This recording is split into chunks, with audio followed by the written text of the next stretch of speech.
now we'll be doing sequency, patterns, and series.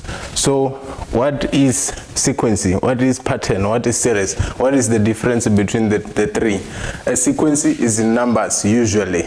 A pattern is usually in pictures or anything of a kind, and series is a summation of the previous. So in a sequence, we might have, let's say, 2, 4, 6, 8. That's a sequence. Then a pattern can have maybe 1 box, 2 boxes, 3 boxes on the second term, and then 6 boxes on the next one, and so on. That's a pattern. So what a series does, it's new in grade 12. It's introduced in grade 12. So what a series does simply comes to the sequence and adds all the terms. That's the main difference. A series simply adds all the terms. Now in grade 11, we had three types of series. Of sequence. We had 3 types of sequence. We had arithmetic. The first one was arithmetic, which is very easy. Arithmetic, very easy, and the general solution is Tn is equals to a plus n minus 1, close the bracket, d.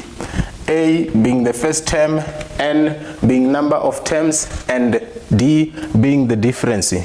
So from here, this is all we have in arithmetic sequence. Then we come to series and say that we can add up all these terms. How then do we add up all these terms? So let's give an example of an arithmetic sequence, which is 2, 4, 6, 8 again. The first difference is common. The first difference here is 2, 2, and 2. That is term 2 minus term 1, term 3 minus term 3, term 3 minus term 2, term 4 minus term 3, and so on. Then we get a difference which is common, that is 2. And then, now if we say this thing is a series, we can add up all these terms. Plus dot dot dot plus Tn. This is how you add up all the terms of a sequence, and then this thing becomes a series. Then the Tn is the last number. If we do not know the last number, we simply write Tn, which is last number, and Tn is the same as the original Tn of arithmetic sequence. Then now when we add up, we use the formula Sn. This Sn denotes summation. It denotes sum, and Sn for arithmetic is equals to n over 2 corner bracket 2a plus open bracket n minus 1 d close the bracket. This can be summarized if we know the last term. We use this formula number 1. If we do not know the last term, there can be the second formula, which can be devised from this formula. Let's separate 2a. Instead of writing 2a, write a plus a, then plus n minus 1 d. So you can simply see that this part is equals to Tn. It's a plus n minus 1, close the bracket, d.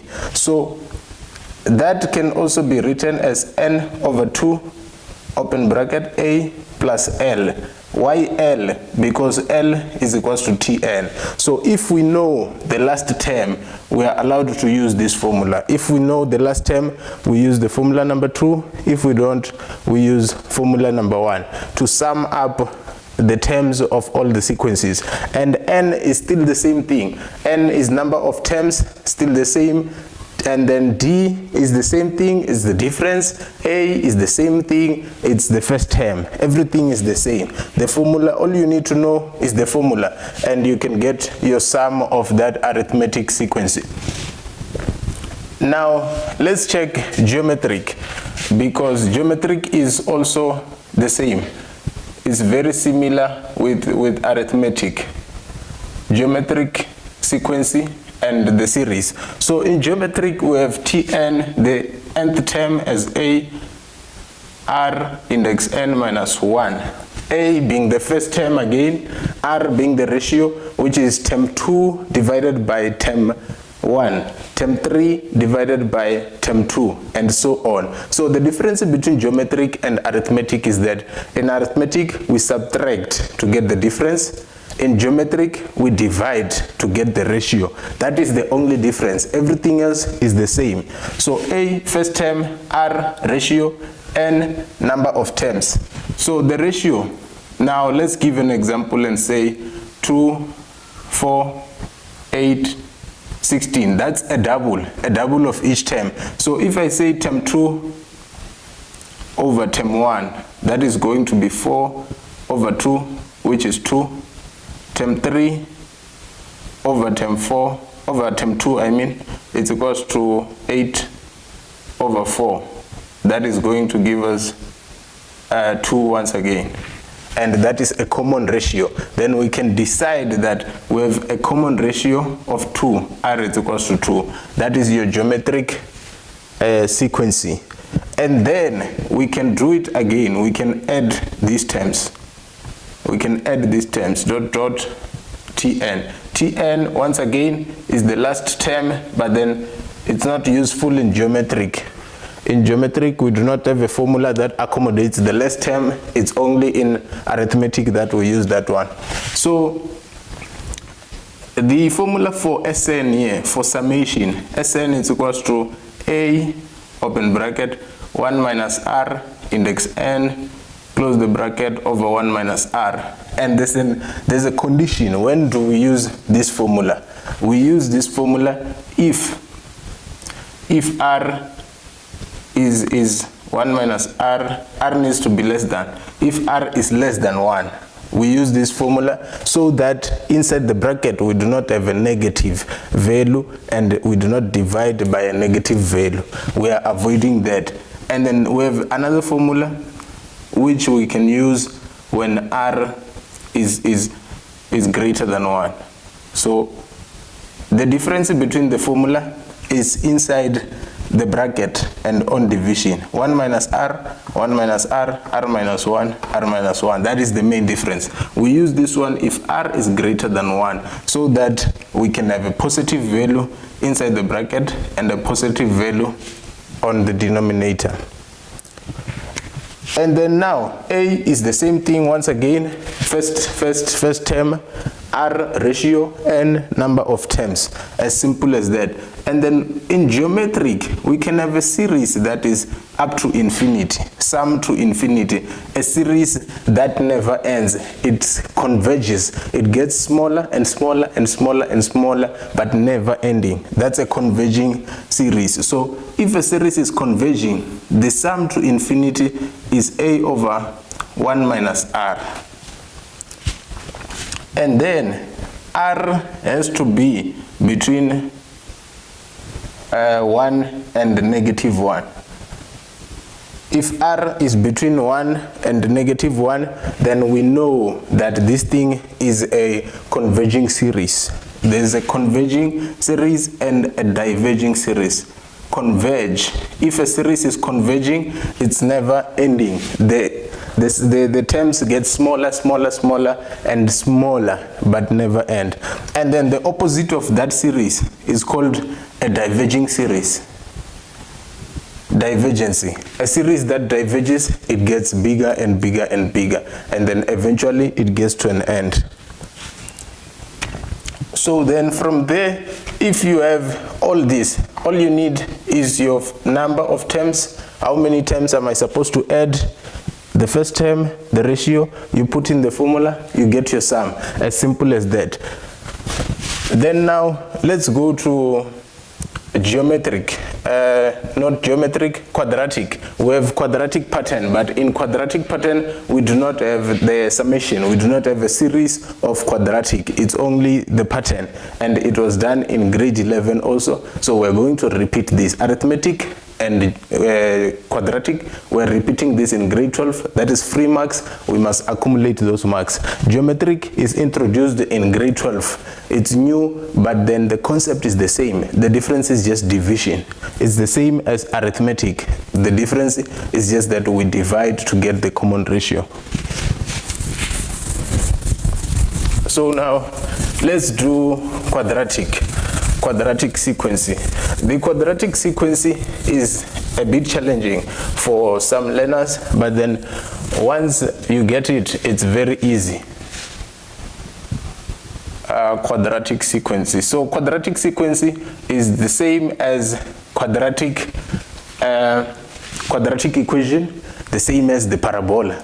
The parabola is also a quadratic function, but in a graph form. So the general term of a quadratic is an squared plus bn plus c. So you can see how this relates to the quadratic equation. The quadratic equation is ax squared plus bx plus c, which is also the parabola.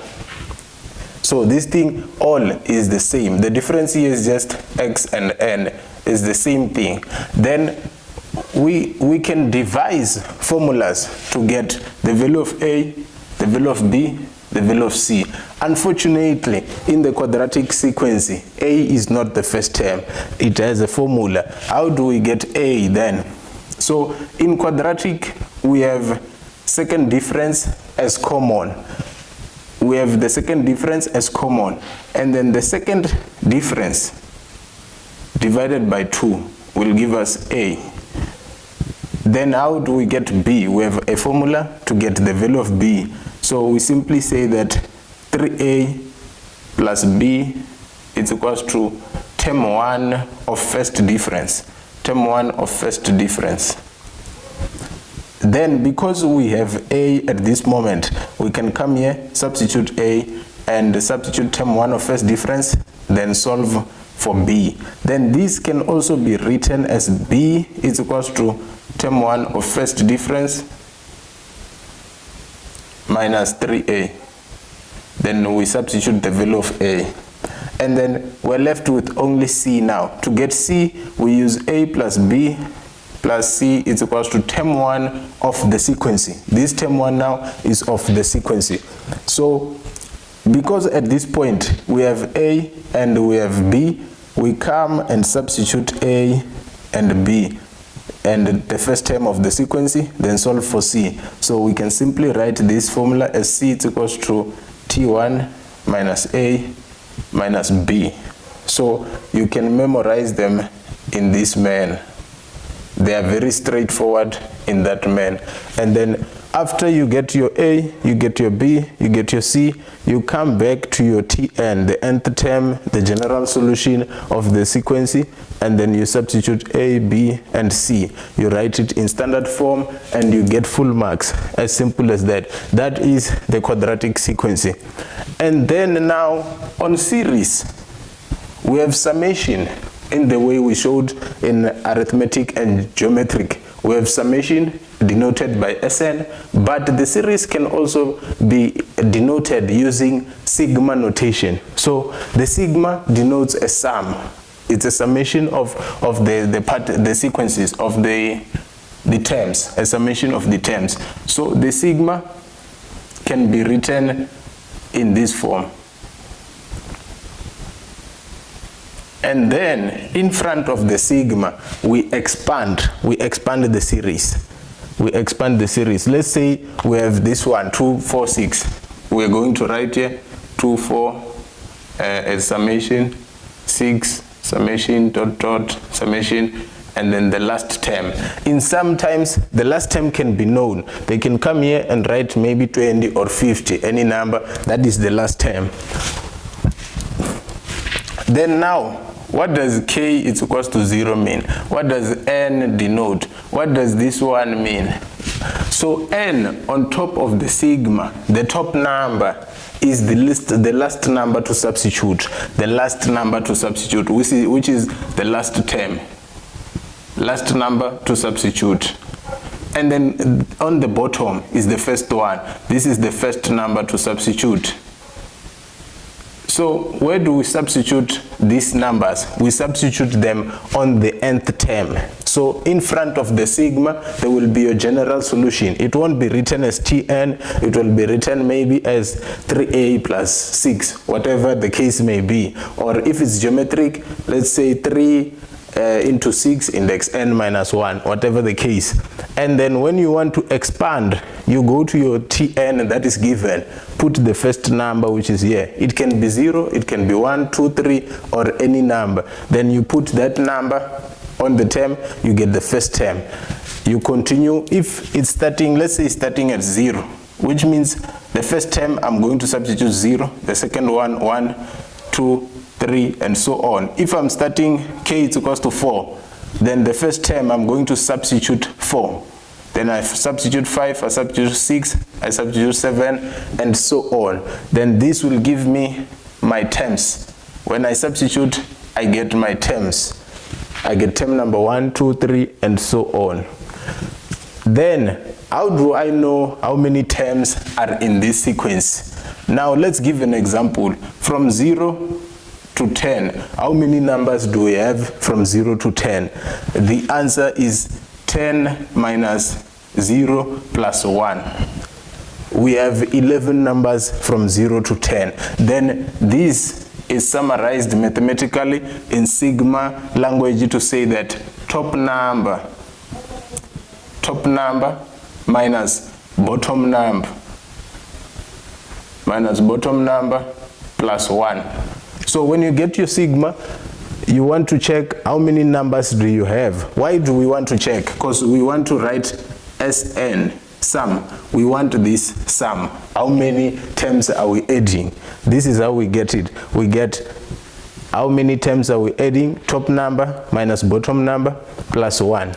And then there's also another way to find number of terms. Let's say we're not in sigma notation now. We are in, they just give us a series. There's also another way to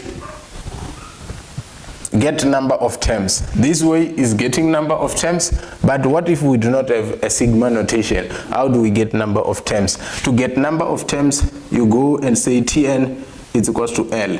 In this case, we will have L given, and then we substitute our Tn, substitute L, and solve for n. Let's say Tn was arithmetic and it was 7 plus n minus 1, and let's say the difference was 3. The last number was 50.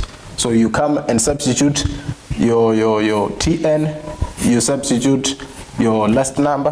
The only variable left to solve is n. So this n is number of terms.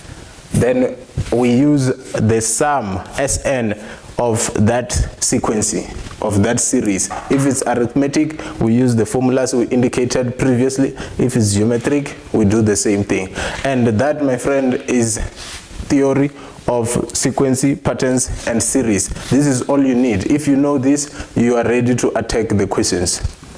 And we end here. Let's meet again in another topic, and please remember to like, subscribe, and hit that notification bell so that you get more videos like this one.